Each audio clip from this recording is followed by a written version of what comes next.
l'amitié de Paul Géghoff euh, et de Rohmer, de même que l'amitié de Paul Géghoff et de Godard, et avec Chabrol. Chabrol, il a travaillé. Mais tout ça, c'était vraiment dans les années 50 au Quartier Latin. Et donc, c'était une période très différente où Géghoff était tout à fait flamboyant, brillantissime. Tout le monde pensait que ça allait être un très grand écrivain de sa génération.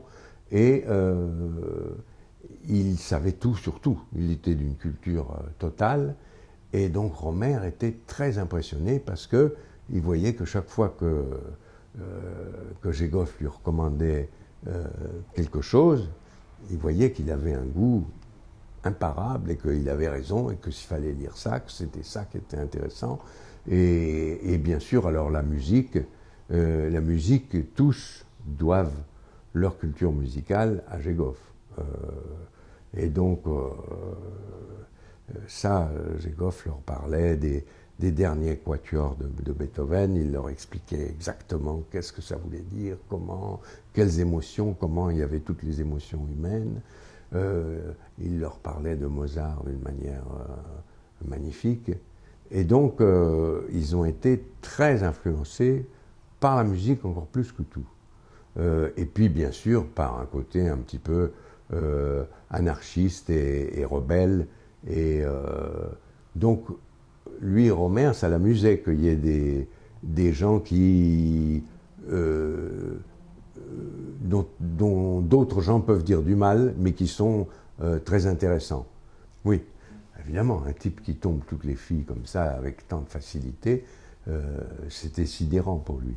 Mais ce qui est intéressant, c'est que donc moi, je suis devenu très ami avec Géghoff aussi, mais il ne se voyait plus. Et puis, donc il avait des nouvelles de Géghoff par mois, et Géghoff avait des nouvelles de Rohmer par mois aussi. Et un beau jour, c'est Rohmer qui me l'a raconté, et Géghoff me l'a raconté aussi. Il est venu à Vauréal, où Géghoff a une maison très agréable avec un grand jardin qui arrivait jusqu'à une petite rivière. Et il est venu, il était là-bas en train, évidemment, en train, à pied, etc. Et donc un mélange de train et de pied, comme il faisait toujours. Et il a frappé à la porte. Et donc, ah, comment vas-tu? Oui, écoute, Paul, je suis venu pour te dire que je suis définitivement débarrassé de ton influence. Et donc, il avait jugé bon de faire tout ce trajet pour lui dire.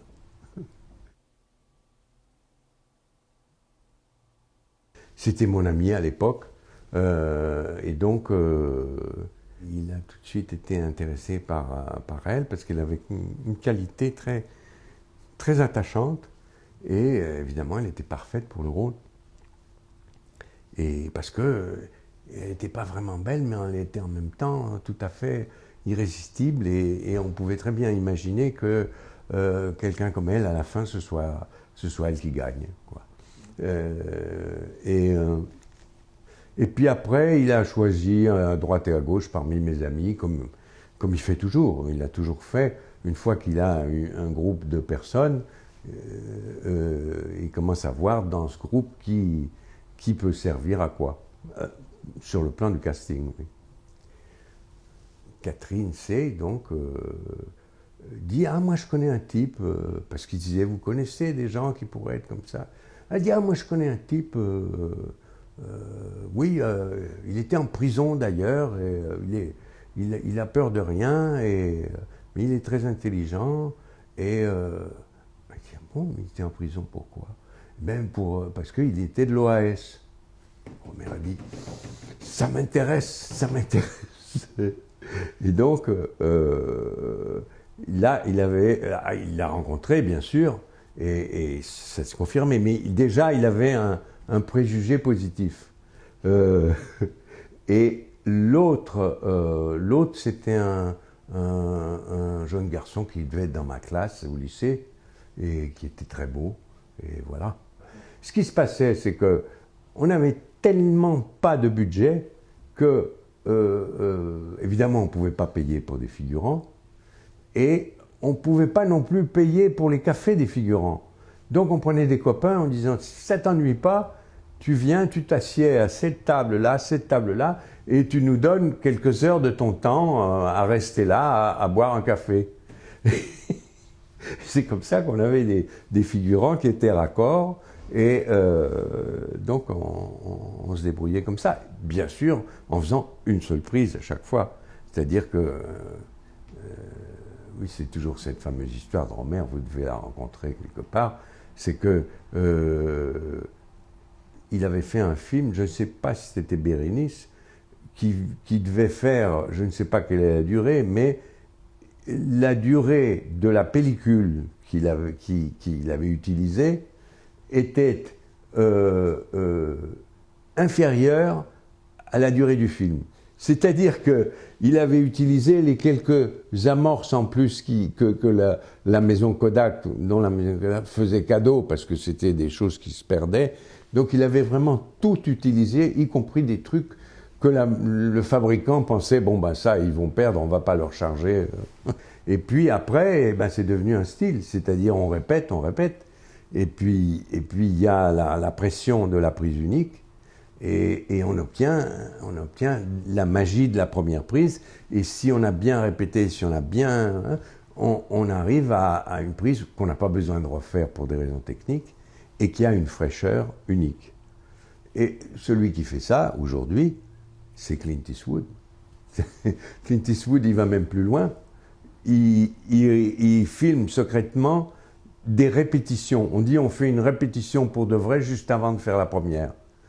Et il fait des petits signes de code, et il filme la répétition, et puis après la répétition, il dit bon, c'est parfait, on passe à la suite. Il dit comment, on n'a pas... Si, c'est fait. Voilà, donc lui, il a poussé encore un stade plus loin, mais c'est cette idée-là, cette idée de la fraîcheur du jeu dans la première prise.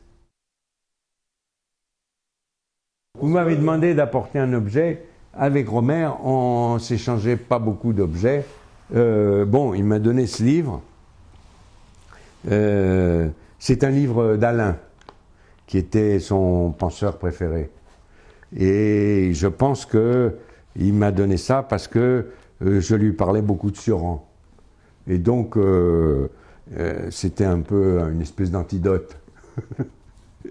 Mais encore que Sioran, bon, ça l'intéressait parce qu'il y a quand même un côté Schopenhauer, et Schopenhauer l'intéressait aussi. Mais ce qu'il aimait vraiment, c'était Alain.